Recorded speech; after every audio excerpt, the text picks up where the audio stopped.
Hello friends, super magic રસોઈમાં મિત્રો હું આપનું સ્વાગત કરું છું।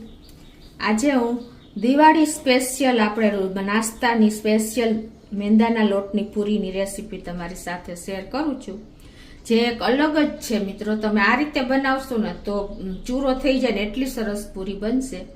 તો તમને ચોક્કસ આ વિડીયો ગમશે, ગમે તો લાઈક કરજો, શેર કરજો અને સબસ્ક્રાઈબ કરવાનું તો ભૂલતા જ નહીં। અને મિત્રો બાજુમાં રહેલું બેલ આઇકનને પણ પ્રેસ કરજો, જેથી કરીને લેટેસ્ટ વિડીયોની માહિતી તમને મળતી રહે। તો હવે ઇન્ગ્રેડિયન્ટમાં મિત્રો મેં જો આ 2 કપ મેંદો લીધો છે, પછી આપણે આખું જીરું છે, કલોંજી છે, અને આપણે અજમો છે, મીઠું છે, ઘી છે અને પાણી છે, તળવા માટે તેલ છે। તો બનાવવાનું ચાલુ કરીએ।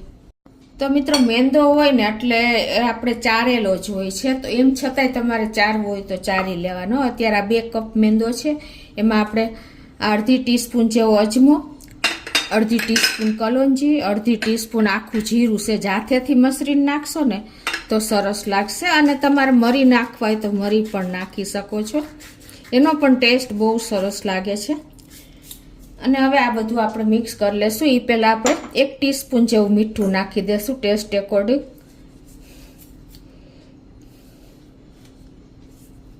અને આ બધું મિક્સ કરી પછી આપણે ઘીનું મોણ આપશું।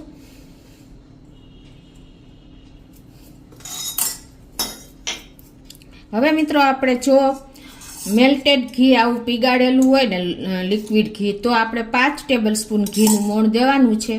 અને જો તમારે થીણું ઘી હોય તો 3 ટેબલ સ્પૂન। અત્યારે હું 5 ટેબલ સ્પૂન જેવું ઘીનું મોણ આપી દઉં છું, તો જ તમારી પૂરી એકદમ ફરસી થશે, નો ડાઉટ। એટલી સરસ થઈ જશે ને કે તમે મોઢામાં મૂકતા જ લોક થઈ જાય ને એવી પૂરી આપણી આ તૈયાર થશે। આ રીતે આપણે મિક્સ સરસ કણે કણમાં મોણ મિક્સ થાય ને એટલું આપણે મિક્સ કરી લેવાનું છે। તો આ રીતે જો આપણે મોણ મિક્સ કરી લીધું છે, અને આવું મુઠ્ઠી પડતું મોણ આપણે ભાંગીને તો ભાંગી જાય ને એવી મુઠ્ઠી પડતું મોણ આપવાનું છે। પૂરી ફરસી પૂરીમાં મિત્રો તમે સરખું ઘીનું જ મોણ આપવાનું। જો એકદમ ફરસી પૂરી તમારી તૈયાર થશે, કેમ કે તેલમાં એટલું સરસ પૂરી તૈયાર નથી થતી, પછી આપણે તળવાનું તેલમાં રાખવાનું, પણ મોણ તો ઘીનું જ દેવાનું। મેં આની પહેલાં પણ 2-3 ફરસી પૂરીનો વિડીયો મૂક્યો છે, ઉકળતા દૂધ નાખીને 2-3 વખત મૂકેલો છે, તમે ખાસ જોઈ લેજો, બધી અલગ અલગ જ છે। તો હવે જો આપણે મોણ દીધા પછી મેં અત્યારે અડધો કપ પાણી લીધું છે, અને પાણી આપણે કેર કરીને એકદમ સરસ ફરસો લોટ, ટૂંકમાં આમ રફ લોટ થાય ને એવો લોટ તૈયાર કરવાનો છે। હાર્ડ એટલે કે કઠણ, વધારે ઢીલો નથી કરવાનો। એટલે આ રીતે કેર કરીને પાણી નાખવાનું છે મિત્રો, એકી સાથે નહીં નાખતા। ખાસ તો આપણે ફરસી પૂરીમાં લોટ ઉપર જ પૂરી તૈયાર થાય છે, એટલે ખાસ આ નોટ કરજો કે પૂરી તમારો જેવો ડો તૈયાર થયો હશે ને એવી જ તમારી પૂરી તૈયાર થશે।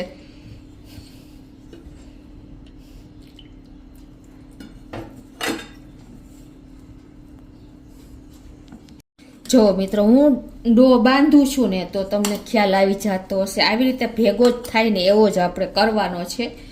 આપણે એને જો હું આ રીતે ડો બાંધું છું તો નીચે ભૂકો ભરભર થાય છે। જો આમાં તમારે એકી સાથે પાણી નથી જ નાખવાનું, ખાસ નોટ કરજો। તમારે ખાલી જો આવી રીતે આંગળા હાથ ભીનો કરી અને છેલ્લે તમારે આ રીતે ભેગો કરી લેવાનો છે, નીચેનો લોટ રહી જાય ને એ।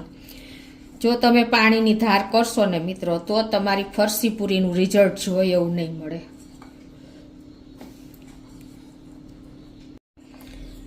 તો જો આપણે સરસ ડો તૈયાર થઈ ગયો છે, આમ કરો તો તમારો લોટ પણ ખરે ને એવો તૈયાર કરવાનો છે। એટલે હવે આને આપણે ઢાંકી અને 15 મિનિટ રેસ્ટ આપવાનો છે, એટલે પરફેક્ટ આપણો પૂરી માટેનો ડો તૈયાર થઈ જશે। અને અડધો કપ પાણી લીધું હતું ને એમાં પણ આટલું પાણી બચ્યું છે, જુઓ। એટલે તમે નોટ ખ્યાલ આવી જાય કે કેટલું પાણી જોઈએ છે મેંદાના લોટમાં। તો આપણે 15 મિનિટ રેસ્ટ આપી દઈએ। તો 15 મિનિટ થઈ છે, અને જો આપણો ડો પણ સરસ સોફ્ટ થઈ ગયો છે। હવે એને આપણે કૂણવી લેશું। તો આ રીતે આપણે જો કૂણવી લીધો છે, હવે એને આપણે આ રીતે 3 ભાગ કરી અને રોટલી જેવો ડો લુઓ લઈ લેશું। આ રીતે આપણે આને પાતળી એકદમ રોટલી વણવાની છે પૂરી માટેની, અને પછી આપણે એને કટ કરી લેશું.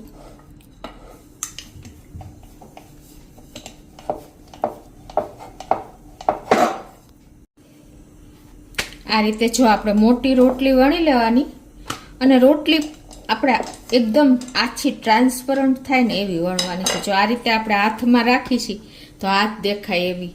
ખ્યાલ આવી જઈશ તમને? જો મારો હાથ દેખાય છે ને એટલી પતલી કરવાની છે, અને આમ પણ તમને બતાવી દઉં કે આવી રાખવાની છે.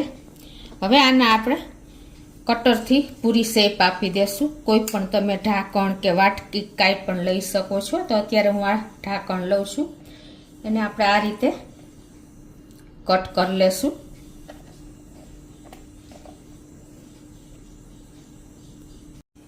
તો આ રીતે જો આપણે કટ કરી લીધું છે, અને હવે આ ભાગ આપણે લઈ લેશું.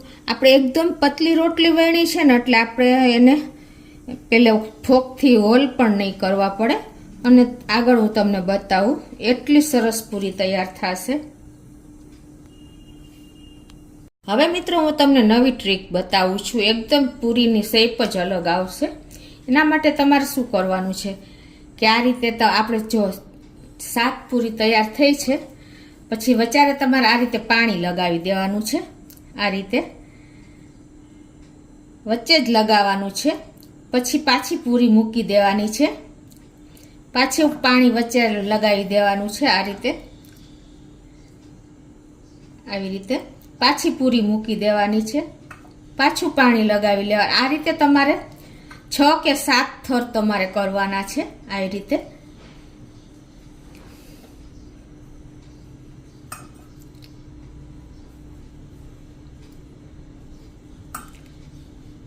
આજુબાજુ નહીં લગાવતા, નહીતર તમારો શેપ જોઈએ એવો નહીં આવે.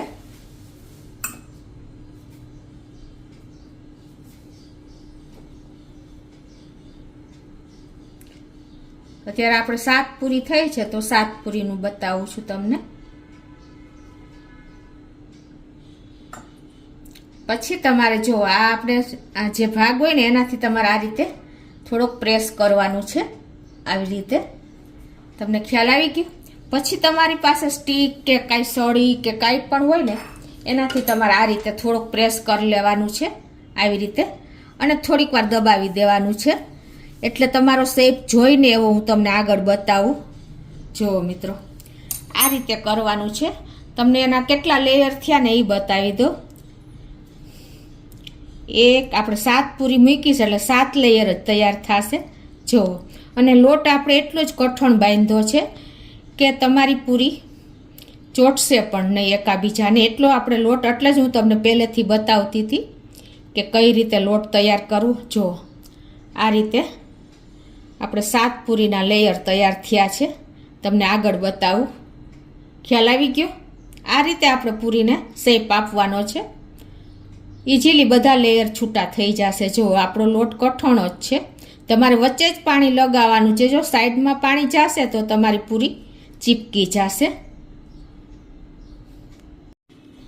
મિત્રો આપણે જો કઠણ લોટ બાંધ્યો છે ને, એટલે નથી આપણે લોટનું અટામણ લીધું કે નથી આપણે તેલ લગાવ્યું, તો પણ આટલી મોટી રોટલી ઇઝીલી તમારાથી વણાઈ જશે. મેઇન લોટની કન્સિસ્ટન્સી જ છે આના ઉપર. તો આ રીતે જો આ બધી પૂરી હું તૈયાર કરી લઉં છું. તો આ રીતે જો આપણે પૂરી બધી વણી લીધી છે, અને આપણે એટલો લોટ કઠણ છે એટલે પૂરી પણ નહીં ક્યાંય ચીપકે. જો ઇઝીલી ખુલી જાય છે ને. હવે આ રીતે આપણે બધા ફૂલ તૈયાર કરી લેશું. તો આ રીતે જો આપણે પૂરી તૈયાર કરી લીધી છે, ફૂલ પૂરી. અને હવે આપણે આ બાજુ તેલ પણ ગરમ કરવા મૂકી દીધું છે, સ્લો ટુ મીડિયમ ફ્લેમ ઉપર. અને આપણે તેલની કન્સિસ્ટન્સી જો હાવ એકદમ ધીમે ધીમે આપણે કાંઈ લોટ નાખ્યા પછી ઉપર આવે ને એવી રાખવાની છે. એટલે હવે આપણે ફૂલ ફ્લેમ નથી રાખવાની, સાવ સ્લો ફ્લેમ ઉપર, અને નોર્મલ તેલ ગરમ સેજ થયું હોય ને એવું રાખવાનું. તમને બતાવું. આ રીતે જો બબલ્સ આવે ને ધીમે ધીમે એવું આપણે તેલ ગરમ કરવાનું છે. તમને હું બતાવું આગળ.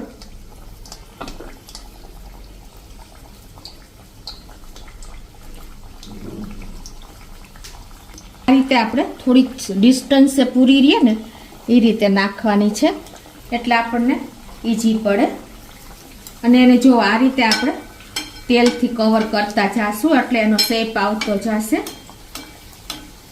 તમને ખ્યાલ આવી જતો હશે. જુઓ મિત્રો, તેલ પણ નોર્મલ જ ગરમ છે અને પૂરી એનો શેપ લેતી જાય છે. સ્લો ટુ મીડિયમ ફ્લેમ આપણે અત્યારે રાખી છે, એટલે ધીમે ધીમે જ આપણી પૂરી તૈયાર થશે એકદમ પરથી.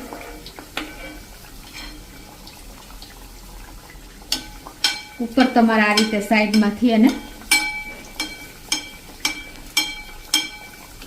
ઉપર તેલ નાખતું જવાનું છે, એટલે એનો શેપ આવી જશે.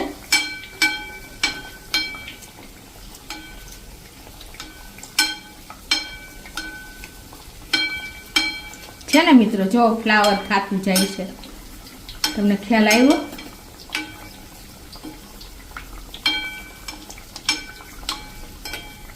આ રીતે આપણે એને ગોલ્ડન કલર કરી લેશું.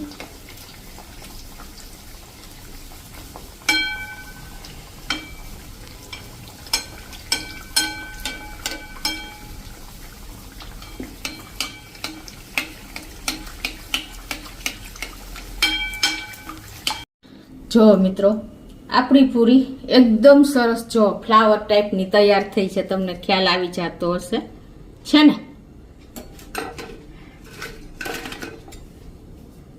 એકદમ ડિઝાઇનર પૂરી આપણી તૈયાર થઈ છે. તમને ખ્યાલ આવી જતો હશે મિત્રો. જો બધી પૂરી એવી જ છે. આ રીતે હવે બધી પૂરી હું વળી તૈયાર કરીને ફ્રાય કરી લઉં છું. તો આ રીતે જો આપણે પૂરીને તૈયાર કરી લીધી છે ને મિત્રો, એકદમ ફ્લાવર પૂરી. તમને જોતા જ લુક ગમી જાય ને એવી આપણી પૂરી તૈયાર થઈ છે, બધી ફ્લાવર ટાઈપની. જો છે ને, આ રીતે તમે શેપ આપીને પૂરી તૈયાર કરશો ને તો બધા લોકો પૂછશે કે આ કઈ રીતે કરી મિત્રો. તો જુઓ મિત્રો, આપણી પૂરીને હું તમને એનો ટેક્સચર પણ બતાવી દઉં. આટલી ફરસી પૂરીને આવા ફૂલ જેવી તમને ખ્યાલ આવી જતો. જો ફરતું ફૂલ જ છે, જોયું તમે? હવે એને તમે આ રીતે ભાંગશો ને તો એકદમ ભૂકો થઈ જાય. જો છે ને, એટલી ફરસી અને એકદમ ક્રિસ્પી આપણી પૂરી તૈયાર થઈ છે મિત્રો. અને આ પૂરી મિત્રો તમે ગરમા ગરમ ચા સાથે નાસ્તામાં ખાઈ શકો છો, અને દિવાળીએ પણ તમે બનાવીને રાખશો ને તો બધા પૂછશે કે આ પૂરીનો શેપ જ અલગ છે. તો તમને ચોક્કસ આ વિડીયો ગમશે મિત્રો. ગમે તો લાઈક કરજો, શેર કરજો અને સબસ્ક્રાઈબ કરવાનું તો ભૂલતા જ નહીં.